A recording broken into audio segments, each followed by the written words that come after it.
shooting from happening here in Virginia. That's the question members of local law enforcement and state leaders tackled this morning during a discussion about school safety. News 3's Brendan Ponton explains the ideas they discussed today in James City County. Members of law enforcement from Hampton Roads and across the state were all packed here at the police station, asking questions and offering discussion about how to keep children safe at schools. There may not have been a safer room to be in this morning than inside the James City County Police Department.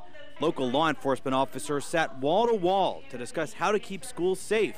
Virginia's Secretary of Public Safety, Brian Moran, helped lead the presentation. The good news is that schools are safe, but one incident is too many.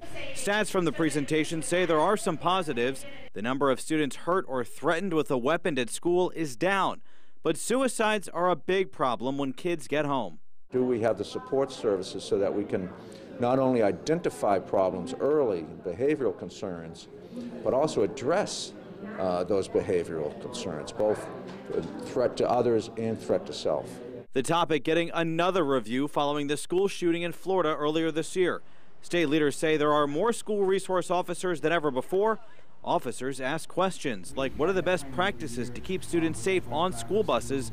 Moran says it's an ongoing process. We need to continue to be vigilant, make sure we maintain best practices and ensure the safety of our kids.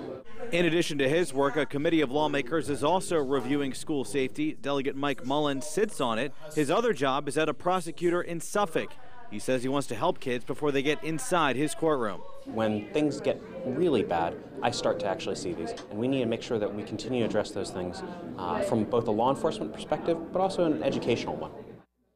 This was one of 5 meetings being held across the state this week, all with the goal of making sure kids stay safe at school. And coming up tonight on News 3 at 5, we'll tell you about the debate and questions being raised about how to handle lockdowns and make sure kids aren't being scared during them. In James City County, I'm Brendan Ponton, News 3. A man